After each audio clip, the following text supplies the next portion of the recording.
Should be working? Yeah, it is. Yeah. So, hello, everybody. Welcome to this, I hope, most interesting event at Kadir Has University this morning. My name is Hans-Georg Fleck. I'm the resident representative of Friedrich Naumann Foundation for Freedom in Turkey.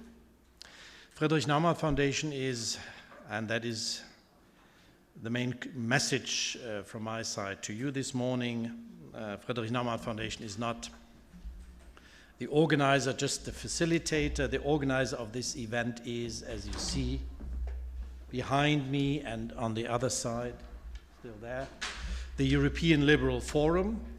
The European Liberal Forum is an umbrella organization close to the liberal faction in the European Parliament, the so-called ALDE, A-L-D-E party.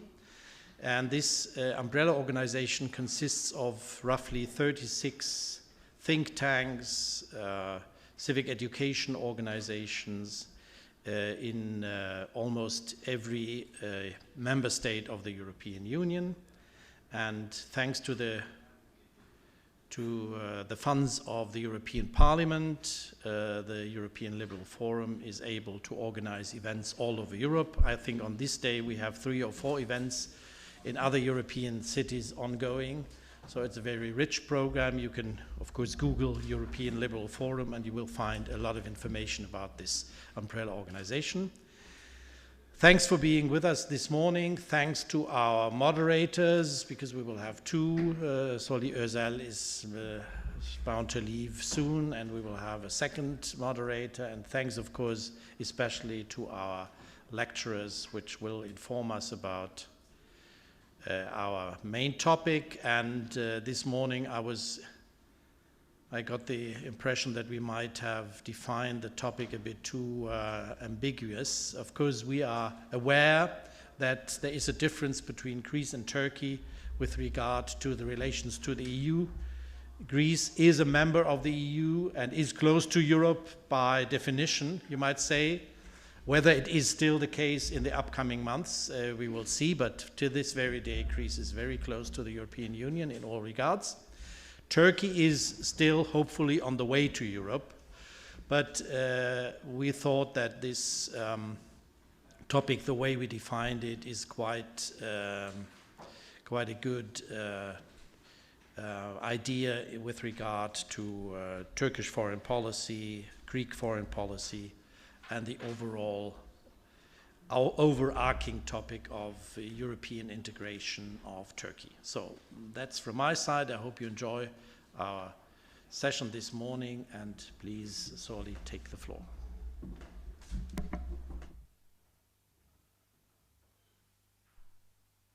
Good morning, and thank you very much, Mr. Fleck, Dr. Fleck. The title of the conference, of course, reflects a Kantian optimism, I guess.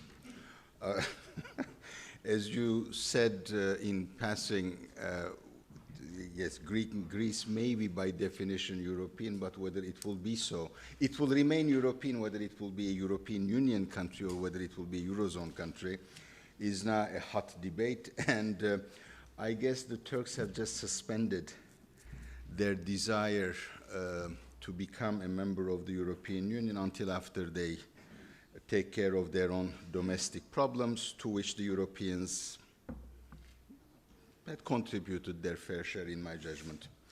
2 colleagues, 2 Greek colleagues, or I can also say, of course, that in this university we are already ahead of almost everyone.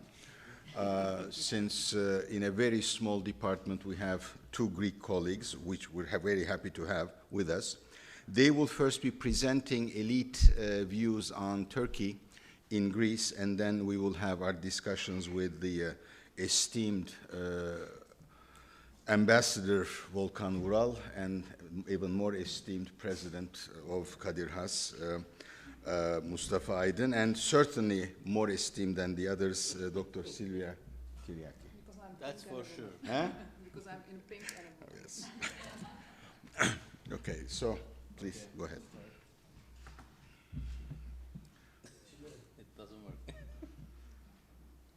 No, you made the wrong. What did I do?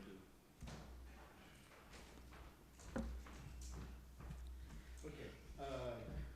Well, in this universe, directors works on this kind of thing. Thank you very much for being here. And as the director of the Center for International European Studies, I am very glad to be working with the European Liberal Forum, Friedrich-Naumann-Stiftung, and hosting this event.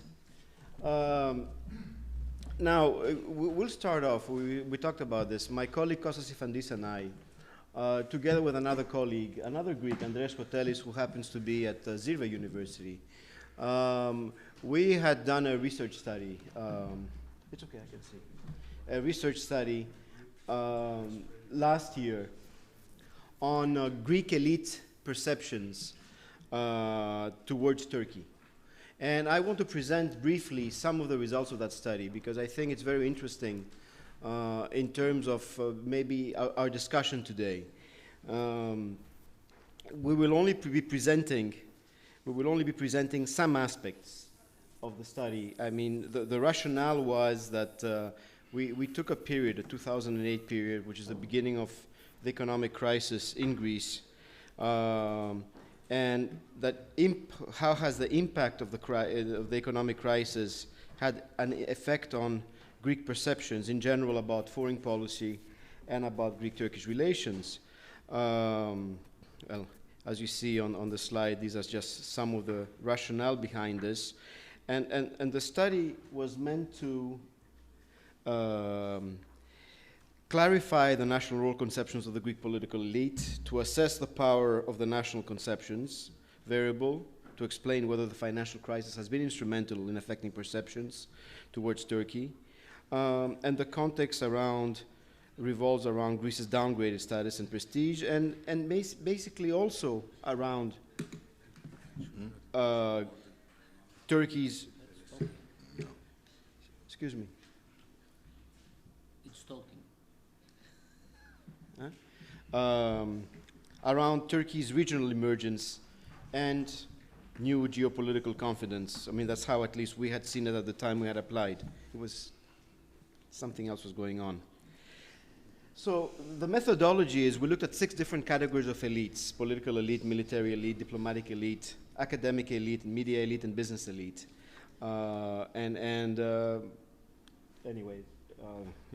Business elite from the Hellenic Federation of Enterprises, diplomatic correspondents being the media elite and senior news people, diplomats, MFA officials for the diplomatic elite, directorate heads, deputy heads, senior embassy staff, military officers, including high-ranking brigadier generals, and higher, retired in particular, but also some of them still serving, politicians, representatives of the Permanent National Defense and Foreign Relations Affairs Committee and the European Affairs Committee, and academics, in particular those dealing with international relations and in Greek universities.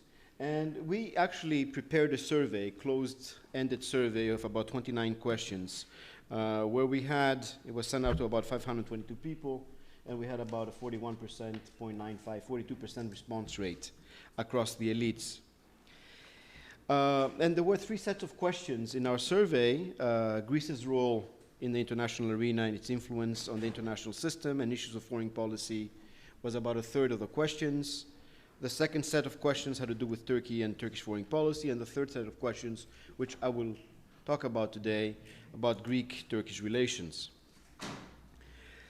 Now, if we go very quickly through the questions, we shall see that one of the questions we asked if they approve, if the elite approve the rapprochement strategy that has been in place since 1999.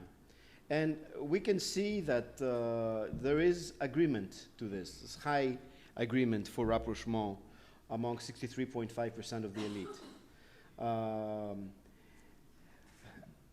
which is also something that they totally agree and rather agree across all groups, except maybe for the military elite. But nevertheless, this is the first time we have results of this sort. The second question asked about how the elite identify the state of relations with Greece and Turkey, and most respondents replied, well, 47% is not most, but it was about 15, that they were neither good nor bad. Most of them said this, replied that they were neither good nor bad. So so what we have is about 50% of the respondents identifying as relations being okay, nothing sensational, but relatively okay. The third question had to do with support for Turkey's efforts to become a full member of the European Union. And here we have a rate of about 51.6%, which is about 10 points lower than the support for rapprochement process, but still over 50% support in favor of membership to the European Union. Trust, big question. Whether Greeks can trust Turks, whether the elites trust Turkey. And obviously the numbers are very negative in that sense. Overall numbers between totally agree and rather agree are 11.4%. And this is more or less, I mean, it depends on the groups, but this is something that more or less across all groups, the numbers were negative. Question 24, we asked them whether Turkey's economic growth is beneficial to Greece or not. And here also one can see that those that agreed with that premise amounted to about 40%. The others were not sure or did not think so. And I'll come back to this in a second. And also they were asked then if Turkey's economic development constitutes a threat for Greece, and about 35.6% thought that it did. And I think this has to do with a perceived activism on the part of Turkey, which has not been matched by Greece in times of crisis. Then respondents were asked whether they agree or disagree that Turkish investments in Greece are a threat to Greek national interest. And here it's interesting that about 61.2% disagreed with that. So even though they might see the activism, the economic activism of Turkey in a mitigated fashion, when it had to do with working together and Turkish investments in Greece, the responses were much more nuanced. So it was not viewed necessarily as a threat. And this is maybe a factor we should keep in mind. Then we asked about Cyprus, right? And Cyprus has been in the headlines recently with the election of Mustafa Akinci in the northern part not too long ago, not a week ago. The question was whether the Cyprus question, or how important is the resolution of the Cyprus problem for the improvement of Greek-Turkish relations. And here, if you add together the categories, extremely important, very important, and rather important, 92.2% of the elite seems to suggest that it's important for Greek-Turkish relations. Now, the next question had to do with how probable the respondents consider a crisis between Greece and Turkey during the next 5 years. And we saw that the extremes are very high, extremely likely 4.6%, quite improbable 6.4%, and rather improbable 40.6%. So even here, more of the elites do not think that a crisis is possible. Again, there are fluctuations. I'm not going to get into details among the groups. We can talk about this later. But it was rather improbable, is something one should keep in mind, where 30% think it might be likely. Now, the following set of questions, 4 questions aimed at exploring which of the issues that are at the epicenter of Greek-Turkish relations could be the cause of a future crisis. And we focused on 4 issues. So one is what we called the Aegean issues, and this is how the question was framed. Issues relative to the delimitation, territorial waters, exclusive economic zone, etc. 80.6% thought if there were going to be a crisis, it would be over Aegean issues, right? When we asked them whether the issue of Thrace could be issue stemming from Thrace, the response was much, much lower. Only 26% thought that Thrace could be a cause of a possible crisis within the next 5 years. Cyprus, about 37% thought so. Still, remember the 80% of the Aegean. And then the last issue we asked, internal developments in Turkey. How could those internal developments in Turkey impact upon, have an impact on a future crisis? And there the numbers were about 69%. So we see out of these 4 categories, Aegean, internal issues in Turkey, Cyprus, then Thrace. I mean, this is the classification that comes out from the elite perceptions of the relationship. The final question of the survey asked the respondents to indicate which of these 4 aforementioned issues is the most likely to cause a future crisis.